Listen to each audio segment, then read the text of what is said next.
Welcome to the Deep Dive, the place where we sift through the sources so you don't have zeroing in on the figures who didn't just participate in history, but, well, created it. And today, we are embarking on a truly monumental journey. We're diving deep, really deep into the foundations of Chinese history to look at someone whose legacy is still violently contested 2 millennia later, Qin Shi Huang. Qin Shi Huang literally translates to the first August emperor of Qin, doesn't it? This man, born Yingzheng back in 259 BC, he didn't just conquer 6 rival states. He essentially set up the administrative and cultural template for a template that, still echoes today. It really does. And for this deep dive, we've got some incredible sources, primarily Sima Qian's foundational records of the grand historian written, about a century later? Yeah, just about. Which is important context, of course. Definitely. Plus, we have the stunning revelations from modern archaeology, especially his mausoleum, the terracotta arm. Just mind-blowing stuff. So our mission today, really, is to unpack that central tension around him. We need to grapple with this fundamental contradiction. Was Qin Shi Huang the great visionary, the guy who ended centuries of horrific warfare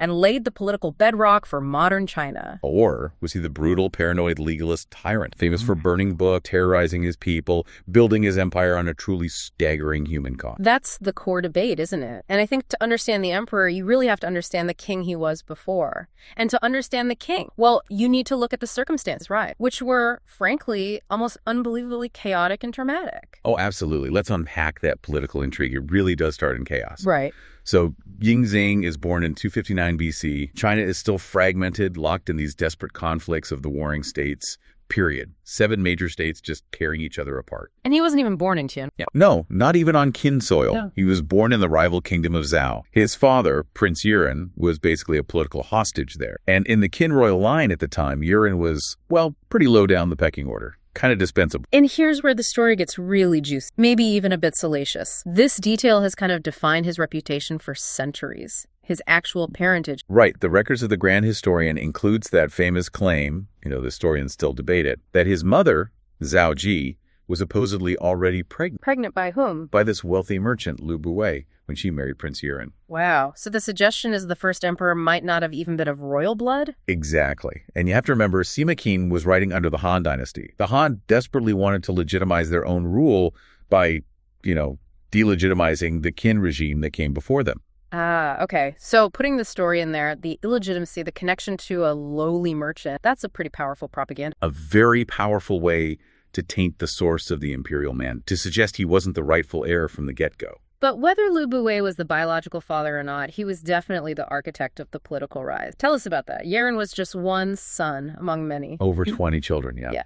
Of the heir apparent, Lord Angguo. Yuan was considered, like you said, sort of a sacrificial lamb as a hostage. But Lu Buwei, this incredibly ambitious merchant, saw potential. He made a political investment. A massive one, 1,000 gold pieces. He used it to basically befriend Yuan, support him, and bankroll his political future. Lu Buwei was smart. He realized that Lord Angguo's main wife, Lady Huaiyang, didn't have any sons of her own. But she still had influence over who would be named heir. Crucially, yes. She could nominate an heir from among her husband's many children. So Lu Buwei travels back to Qin, uses his wealth, his charm, gets in good with Lady Huaiyang. How did he manage that? He convinced her that Yuan adored her, held her in the highest regard, flattery, gifts. And it worked. He persuaded her to formally adopt Yuan as her own son. Game changer. Absolutely. That adoption instantly secured Yuan's path to the throne. And it wasn't long after Yuan married Zhao Ji that Prince Zheng, our future emperor, was born. And that political investment paid off incredibly quickly, didn't it? There was this rapid succession of deaths. Astonishingly quick. Between 251 and 247 BC, boom, boom, boom. King Zhaoxiang died. Then Yuan's adoptive father, King Zhaoan, Lord Angguo, who became king, died just 3 days after taking the throne. He did. And then Yuan himself, who became King Zhuangshang, he only lasted 3 years, died in 247 BC. And just like that, a 12-year-old Yingzheng is king of Qin. Just 12 years old. And Lu Buwei, the merchant, he becomes the most powerful man in the kingdom, chancellor and co-regent, ruling alongside the Queen Dowager Zhao, Zheng's mother. That sounds like a recipe for drama. And it's certainly delivered with the Lao Ai. Oh, it's an absolutely astonishing story. So Lu Buwei is still, shall we say, involved with the Queen Dowager, romantically. Even after she's the Queen Dowager and he's the chancellor. Risky. Extremely risky. He feared exposure, so he tried to find a replacement, basically a trusted stooge, to keep her occupied. And this is where Lao Ai. This is Lao Ai. And the plan, the audacity is just incredible. Lu Buwei gets Lao Ai into the dowager's household by disguising him as a eunuch. How do you disguise someone as a eunuch? Apparently, they plucked out his beard and eyebrows. Hmm. But crucially, they left. Well, they left the rest of his anatomy intact. This deception let him access the women's quarters. Unbelievable. And he becomes the Queen Dowager's. Very quickly. And it wasn't just a fling, it got serious. Lao Ai was given the noble title Marquis of Chongjian, a title eunuchs were absolutely forbidden from holding. That must have raised eyebrows. You'd think so. Oh. And then they actually had 2 sons together, secretly, of course. They had to move out of the capital, Shanyang, to try and conceal the children. The tension in the court must have meant everyone must have known something. You have to imagine. So fast forward. King Zheng turns 21 in 238 BC. He comes of age, assumes full royal power, and bam, the whole plot is exposed almost immediately. And Lao Ai, what does he do? He knows he's finished, facing execution, so he launches this desperate revolt using the Dowager Queen's personal seal to try and legitimize it. But King Zheng, he didn't hesitate, did he? Not for a second. Terrifyingly swift response. Crushed the revolt instantly. Lao Ai was executed. All his relatives were executed. And the 2 young half-brothers also executed. Direct rivals to the throne couldn't be tolerated. And the Queen Dowager, his mother. She was exiled from the capital. A severe punishment, obviously, but she wasn't killed. Still the king's mother, after all. What about Lu Buwei, the mastermind behind Zheng's father's rise, the former chancellor? Initially, he was spared, probably because of his past service getting Yiren to the throne. But he was dismissed as chancellor in 237 BC. Yeah. The king's trust was clearly gone. Yeah. And his paranoia growing. Exactly. Because 2 years later, the king found out Lu Buwei was still meeting with lots of feudal lords, holding court almost, suggesting he still had political influence, maybe even treasonous ambitions. So the king acted again? Sent him a stark message, ordered him into exile in the remote region of Shu, way down south. Lu Buwei knew what that meant, the dishonor, the likely eventual execution. So he took matters into his own hands. He drank poison, committed suicide to avoid, further dishonor and a likely grisly end. Wow. So by his early 20s, King Zheng had ruthlessly cleared the board. His mentor gone, his mother exiled, potential rivals, including his own half-brothers, executed. It's a terrifying display, isn't it? A ruthless consolidation of power. It really signals his absolute commitment to control, and it sets the tone, absolutely sets the tone for the unification to come. And that unification, it was seen as necessary, right? Given the context of the warring states, period. Well, certainly among the Qin ruling class, yes. You have to constantly remember this backdrop. Over 2 centuries of brutal warfare, since about 470 BC, China was just this fractured landscape. Yan, Zhao, Qi, Wei, Han, Chu, and Qin, all vying for dominance. Geographically, Qin had a bit of an edge, didn't it, being out west? A massive edge, often overlooked. They were the most westerly state, protected by mountains, crucially by the strategic Hanggu Pass to the east. So while the other states were bleeding each other dry, fighting over the central plain, Qin could consolidate. Exactly. Build up their resources, their military strength behind this kind of natural defensive barrier. But it wasn't just geography. There was this philosophical and administrative underpinning. Legalism. Absolutely fundamental. This wasn't King Zheng's invention. It went back about a century earlier to a chancellor named Shangyang. Legalism was radical, a statist philosophy. What does status mean in this context? It means the state comes first, above everything. It rejected old feudal traditions, rejected Confucian ideas about virtue and benevolence. Legalism prioritized state control, meritocracy rewarding ability, not birth, and just ruthless efficiency. So this is key. Legalism wasn't just about harsh laws, though it included those. Shangyang systematically broke the power of the old noble. He set up land registration, divided Qin territory into these centrally controlled districts or commanderies. And the state focused relentlessly on just 2 things: agriculture to feed the armies and military service. Peasants could actually rise through the ranks, get land, based on how well they fought. It created this incredibly efficient war machine, fueled by merit, not bloodlines. And this system allowed for really effective tax collection. Yes, and critically, the conscription of massive, highly disciplined army. Even though Shangyang himself was eventually killed, ironically, by the aristocrats he'd sidelined, his reforms were so effective they stuck. They basically put Qin on this unstoppable path to conquest. And King Zheng embraced this wholeheartedly. He had a key advisor, Li Si. Li Si. Brilliant legalist scholar, originally from the state of Chu. He rose to prominence right around the time Lu Buwei was purged. His advice was strategic and absolutely... What was his core argument? He told the king, Qin is the strongest, yes, but the only thing that can stop us now is if the other 6 states actually manage to unite against us in a coalition. So the strategy wasn't just military. No, it was also about internal subversion. Li Si advised sending agents into the rival states. Bribe key officials, persuade them to adopt policies friendly to Qin. And if bribery didn't work, assassination, whatever it took to sow discord and prevent that anti-Qin alliance from forming. But relying on foreign advisors like Li Si almost backfired, didn't it? There was this foreigner expulsion decree. Yes, a major crisis in 237 BC. King Zhang, probably wanting to consolidate power after the Lu Brui affair and maybe influenced by native Qin officials, issued this decree to expel all foreign, to purify the state, get rid of any lingering outside influence. Which would have included Li Si herself. Exactly. And many other crucial officials and generals Jin relied on. It would have been catastrophic. Li Si, facing expulsion, possibly execution, wrote this famous, incredibly persuasive appeal to the king. And he didn't just use logic, right? He used an analogy. A brilliant one. He reminded the king, essentially, look around you.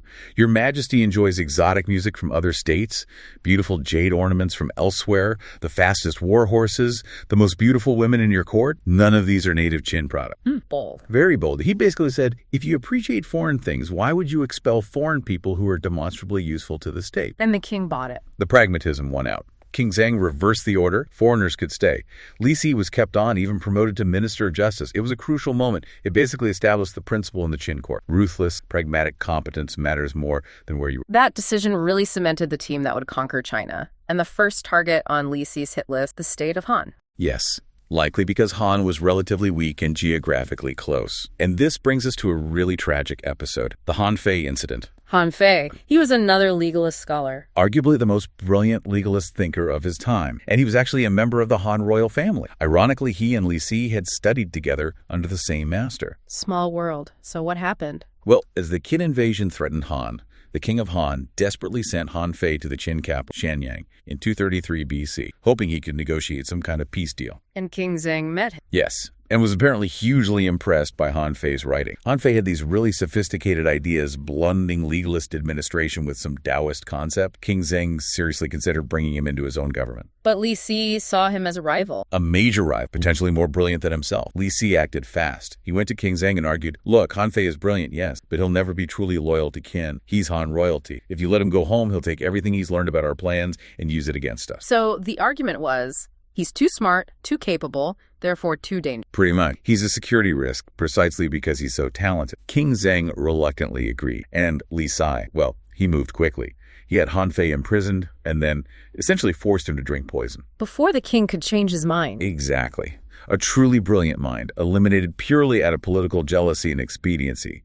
It ensured Li Si remained the top dog advisor. And with Han weakened, both intellectually and soon militarily, the conquests began in earnest. They really picked up speed. Han submitted in 230 BC. Then just 2 years later, the great Qin general Wang Zhang conquered Zhao in 228 BC, capturing their king. That must have sent shockwaves through the remaining states, especially Yan up north. Huge shockwaves. The crown prince of Yan, Prince Dan, remember, he'd actually known King Zhang as a child when they were both hostages together in Zhao. Right, that connection. He now realized his old playmate was deadly serious about conquering everyone. Prince Dan decided the only option left was drastic assassination. This is the famous Jing Ke assassination attempt. The very one. Prince Dan hired this renowned swordsman, Jing Ke. Jing Ke needed a way to get close to the king, so he came up with a plan. He got the severed head of a Qin general who had defected to Yan, Gruesome. and a map of Yan territory, supposedly to offer Yan surrender. These were his diplomatic gifts to get an audience. So he gets into the throne room. He does. The tension must have been unbelievable. Jing Ke starts unrolling the map for King Zhang, and hidden inside the scroll is a dagger. Wow! He grabs the dagger, lunges at the king, but he hesitates, just for a fraction of a second. What does that hesitation cost him? It was fatal. King Zhang ripped his sleeve, dodged away, scrambled behind a pillar. Now here's the iron. Court rules forbade anyone else from carrying weapons in the throne room for the king's safety. So the guards were unarmed. Completely unarmed. The king is struggling desperately to draw his own sword, which was apparently very long and ceremonial, difficult to get out of its scabbard quickly. So what happened? How did he survive? This is the bizarre part. There was a palace doctor nearby, completely unarmed, obviously, but quick thinking. He apparently threw his medicine bag at Jing Ke. His medicine bag? Seriously? That's the story. It just provided enough of a distraction for King Zhang to finally draw his sword. He then wounds Jing Ke multiple times, killing him. Incredible. Saved by a medicine. Saved by a medicine bag. But the failed attempt just hardened King Zhang's resolve and probably fueled his paranoia even more. He immediately ramped up the invasion of Yan. Yan fell soon after. The capital fell in 226 BC. The king of Yan managed to escape further north, but the state was effectively broken. The momentum seems unstoppable now. Wei was next. Wei, in 225 BC, conquered by another Qin general, Wang Ben. And the way they did it, it shows the scale of Qin's power. Wang Ben didn't just win a battle, he diverted the Yellow River. Flooded the Wei capital, Dalian, just wiped it out. Imagine the engineering, the manpower required to do that. It speaks volumes about the centralized Qin state's capabilities. So only 2 states left, Chu and Qi. Chu is the big one. By far the largest and most challenging. Yeah. This forced a major strategic rethink in Qin. The veteran general Wang Jian, the guy who conquered Zhao, he advised the king, very wisely, to take Chu. I need a massive army, 600,000 men. 600,000? That's enormous. Astronomical. King Zhang balked at the cost, the logistics. He thought Wang Jian was being overly cautious, maybe losing his nerve. So he went with someone else. He did. He listened to a couple of younger generals, including one named Li Zhen, who boasted they could do it with just 200,000 men. And how did that go? Predictably disastrously. They are utterly routed by the Chu forces. Li Xin was so disgraced he reportedly killed himself. So the king had to go back to Wang Jian, cap in hand. Pretty much. He had to swallow his pride, apologize, recall Wang Jian from retirement in 224 BC, and give him the 600,000 men he'd asked for. And with that overwhelming force, Wang Jian conducted this very methodical, patient campaign, didn't rush things, wore down the Chu army, defeated them decisively in 223 BC. And that just left Qi. The last one. In 221 BC, Wang Ben, the general who flooded Wei, marched his troops south. Qi, seeing the writing on the wall, surrounded and demoralized, surrendered without a major fight. And just like that, less than a decade, from 230 to 221 BC, Yingzheng, the king of Qin, was now the sole ruler of everything under heaven, as they say. An unprecedented achievement. And to mark it, he took that revolutionary new title, Qin Shi Huang. Not just King Wang, but Huangdi August Emperor, combining terms for August divine, Huang, and sovereign ruler, Di Huang. He was claiming a whole new level of authority. So empire established. Now the challenge becomes, how do you govern this vast, newly unified territory? Exactly. And there was immediate debate at court. His chancellor, Wan actually suggested the traditional approach. Yeah. Set up the emperor's sons he had over 20 as kings in the conquered territory. Basically recreate a kind of feudal system. But Li Si, the legalist, objected. Forcefully, he argued, that's exactly what destroyed the old Zhou dynasty. That's what led to the warring state. Feudalism guarantees fragmentation. The empire will fall apart the moment you die.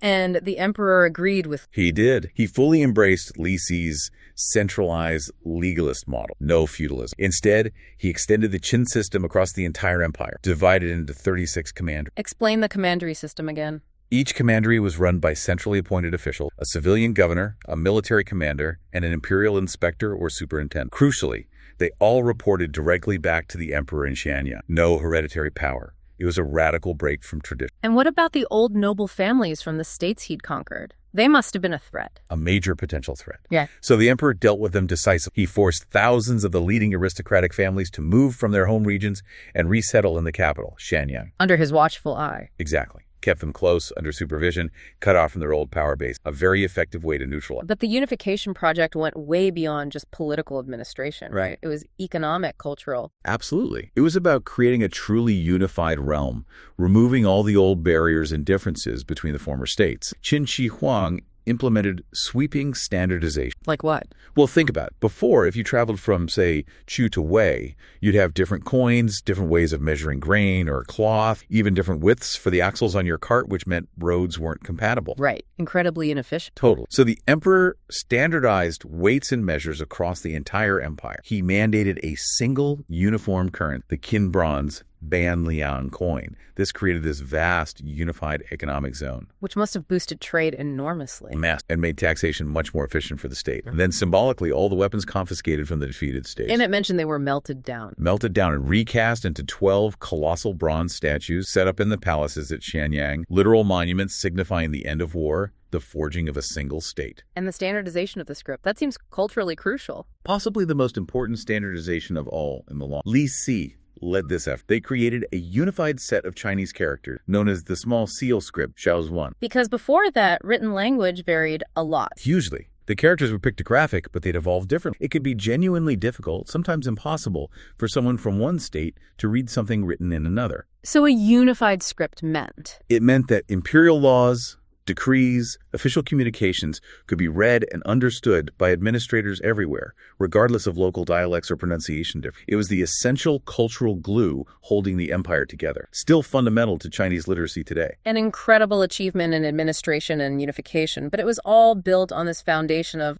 brutality, the legalist law code. Yes, the system underpinning all this efficiency was based on Shenyang's harsh principles. It was undeniably an authoritarian state. The law was rigid, impersonal, and punishments were designed to instill absolute obedience through fear. And we know this isn't just Han propaganda, right? Archaeology backs it up. It does. There was an amazing find in 1975, a Qin-era tomb of a local official near Shuhudi in Hubei. It contained bamboo strips detailing legal codes and cases. It confirms Qin's reputation for strict laws and harsh penalties. How harsh are we talking? We're talking horrifying. Capital offenses could result in straightforward decapitation, or being cut in half at the waist, or tattooing the face, or even being torn apart by chariots. Really brutal stuff. But here's a pragmatic twist. Very Qin. While the law was technically equal for everyone, there was often a way out for the wealthy. You could sometimes pay fines or bribes to avoid the most severe physical punishments. So they monetized justice? In a way, yes. Yeah. It generated revenue for the state treasury, which was always a priority. Pragmatism alongside the brutality. And for those who couldn't pay,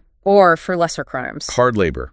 Massive sentences served on the state's enormous infrastructure projects. Which brings us inevitably to the Great Wall. The most famous project, definitely. But we need to be clear about what he actually built. He didn't conjure the Great Wall out of nothing, the way we often imagine, like the later Ming Wall. Right. There were existing walls. Exactly. During the Warring States period, the northern states, Qin itself, Zhao, Yan, had all built defensive walls along their frontiers to keep out nomadic people, like the Xiongnu and other groups they called the Hu. So Qin Shi Huang's project was more about connecting and strength. Precisely. He ordered the demolition of the internal walls, the ones that used to separate the states he'd just conquered. Then he poured immense resources, hundreds of thousands of conscripted laborers and soldiers, into repairing, linking, and extending those existing northern walls, creating one long, continuous defensive. Supervised by General Meng Tian. Yes, the same Meng Tian who was later implicated in this succession conspiracy. It was a monumental undertaking, incredibly costly in human life. And they also built this massive strategic road, the Straight Road, connecting the northern frontier directly back to the capital, Shenyang. Again, showcasing the power and terrifying efficiency of the state. But as the empire solidified and these massive projects got underway, the emperor himself seems to become more paranoid. The paranoia seems to grow alongside his power and his achievement. This leads us into the darker, more tyrannical phase of his. He undertook these imperial tours, didn't he, to show off his power? 5 great tours across the empire after unification. These were massive undertakings, designed to assert his personal authority, perform sacred rituals, and leave his mark literally. He had stone tablets, steels, inscribed and erected at key locations, celebrating his accomplishments in unifying the world. Like at Mount Tai, Sacred Mount. Exactly. He went to Mount Tai in 219 BC to perform ancient rituals, announce his success to heaven. But even these grand displays didn't always go smooth. Well, according to Sima Qin, while the emperor was performing the rites on the summit, a sudden, violent storm blew in heavy wind and rain. It forced them to cut the ceremony short. An ill omen. That's certainly how some witnesses interpreted it. It cast doubt on his claims of having the mandate of heaven, this divine favor he was so keen to project. And his paranoia was fueled by real threats, wasn't it? Assassination attempts continued. They did. We hear about several attempts after the Jing Ke incident. There's one story about assassins trying to ambush his carriage, another about someone trying to drop a huge anvil or rock from a cliff as his entourage passed below, missed him by inch. Living like that must have had an effect. It seems to have profoundly deepened his obsession with his own mortality. He became utterly consumed with finding the secret to eternal life. This is where the quest for immortality come in, sending people out to find mystical islands. Yes, he dispatched court magicians, alchemists, large expeditions like the famous one led by Zhu Fu, searching for legendary islands like Penglai where the immortals were said to live, hoping to find the elixir of life, spent vast resources on it. And his personal security became almost absurdly so. He reportedly had over 200 palaces and residences built within or near the capital, connected by secret tunnels and covered walkways. Why? So he could move between them without anyone knowing exactly where he was on any given night. He believed this secrecy would help him avoid assassins and evil spirit, and maybe even help him connect with true immortal. There's that story about the eunuch.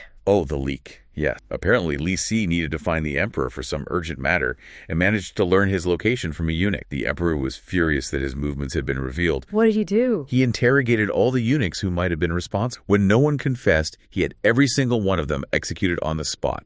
Just an unbelievable display of paranoid rage and absolute power. But perhaps the most infamous acts of his tyranny were directed at the burning. 230. This was triggered, supposedly, during a big court banquet. A Confucian scholar, a scholar committed to traditional learning named Chun Yu, stood up and criticized the emperor's commandery system. What was his argument? He argued that relying solely on appointed officials, with no feudal lords or royal relatives in charge of regions, was dangerous. It ignored the wisdom of past dynasties like the Zhou. He basically said the emperor's sons and relatives should be enfiefed to provide stability. And Li Si didn't like that. Li Si, the architect of the commandery system, saw this as a direct attack. He argued that letting scholars praise the past and criticize the present using ancient texts to undermine current policy was incredibly dangerous.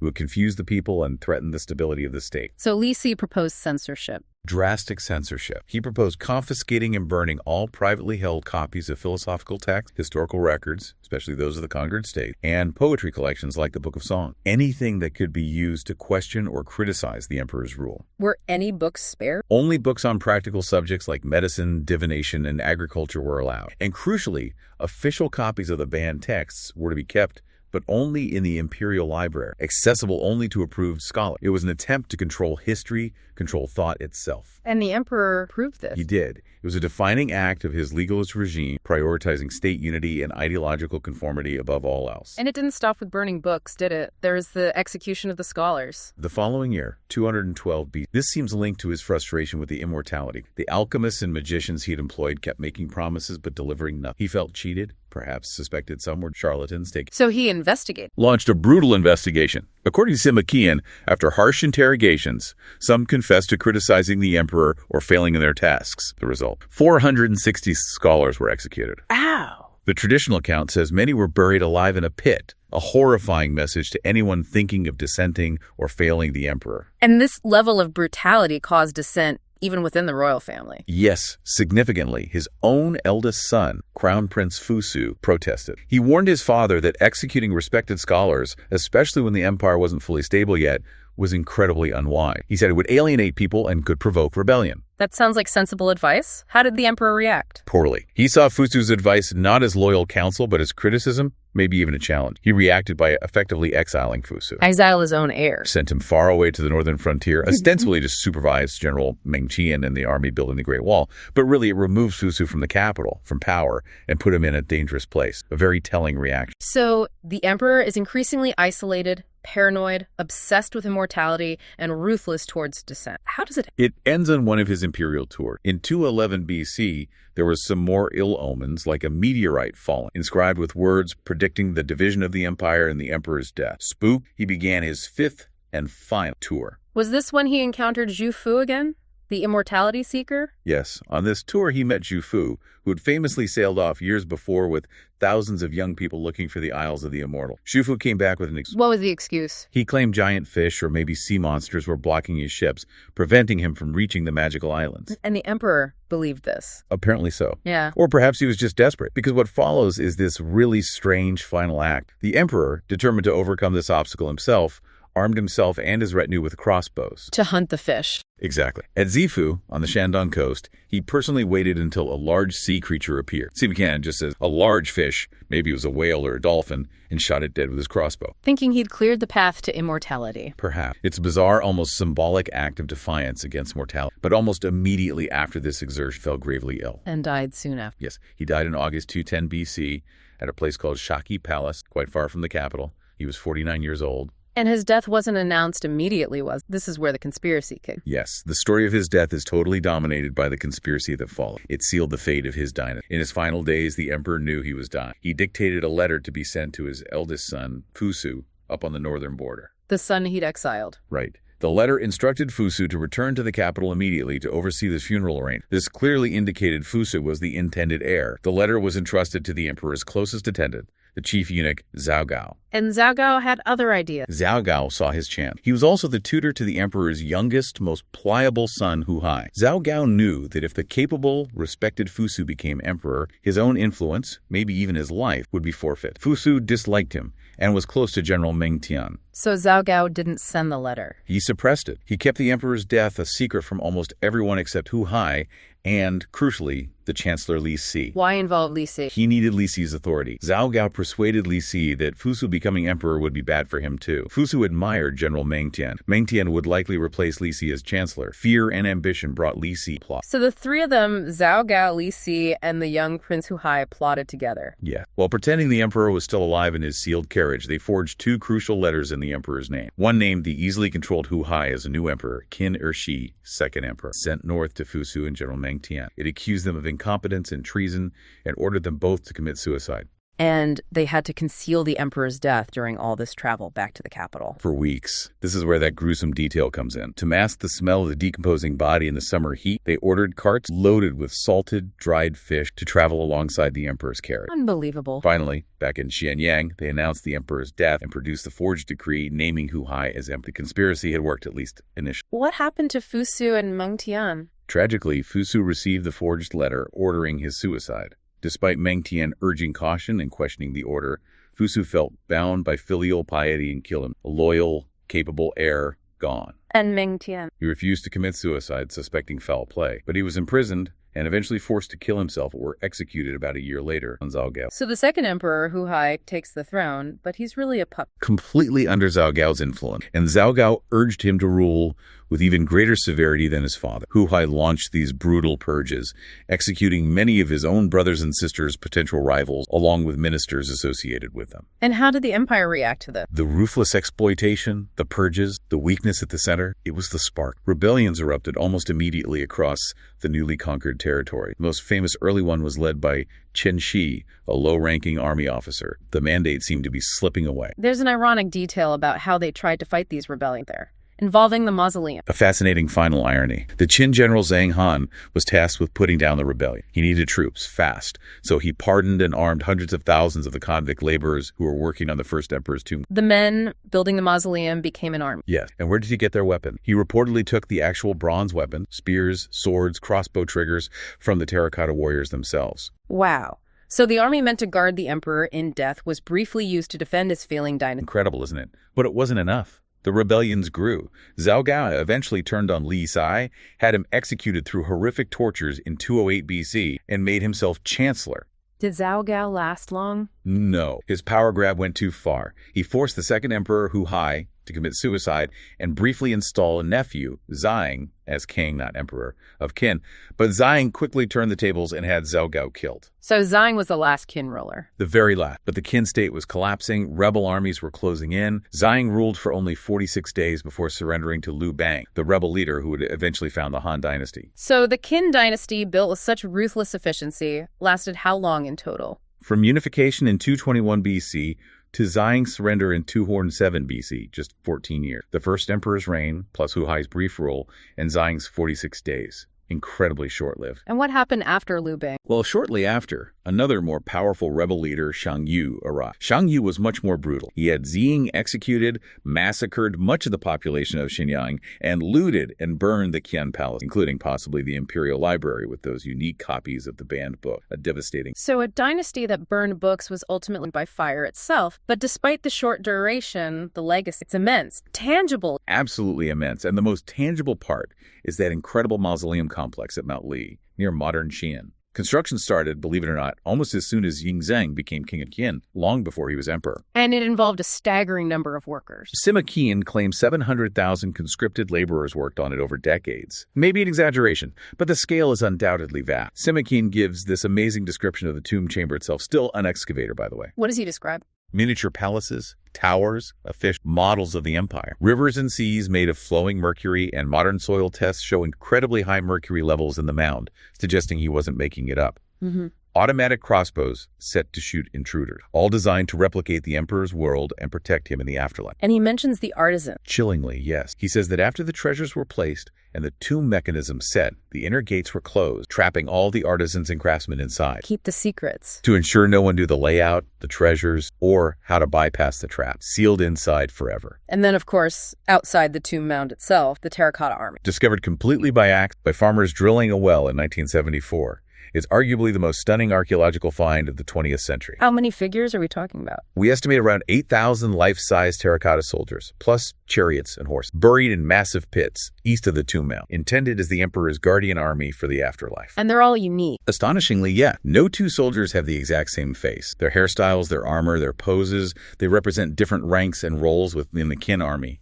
Infantry, archers, cavalry, charioteers, officers, generals. It's a snapshot of his military machine. And they were originally painted. Yes, brightly painted in vibrant colors, reds, greens, purples, blues. Sadly, the paint was very fragile and started flaking off almost immediately upon exposure to air. Archaeologists now have techniques to preserve the colors, but most of the figures we see today are the bare terracotta. Still, it must have been an absolutely breathtaking sight. It really embodies his obsession with military power and achieving immortality, or at least ruling forever to the next life. Perfectly. It's the ultimate symbol of his power, his ambition, and his paranoia. So looking back, how did history evaluate him, especially the Han Dynasty that followed? Well, as we mentioned, the Han Dynasty historians, particularly C. McKeon, had a vested interest in portraying Qin Shi Huang negatively. They embraced Confucianism, which he had brutally suppressed. So the official Han narrative paints him as the archetypal tyrant, cruel, paranoid, arrogant, obsessed, someone who defied tradition and brought about his own swift downfall. That became the dominant view for centuries. It did.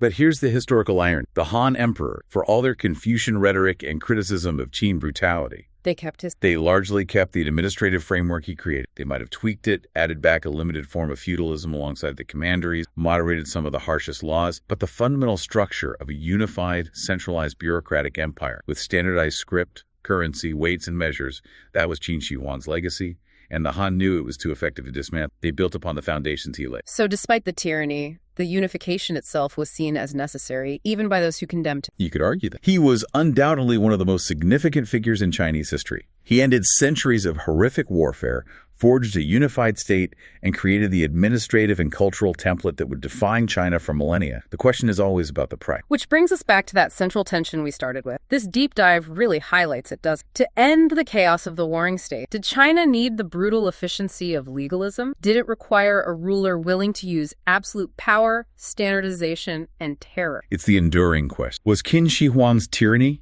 with all its undeniable horror, the book burning, the executions, the forced labor, the paranoia, was it, in some grim sense, a necessary evil? A horrifying prerequisite for creating China as the unified political and cultural entity we know today. Something for you, the listener, to really mull over. Was the price of unity worth the tyranny that achieved? A tough question with no easy answer. Thanks for diving in deep with us today on this complex and controversial figure.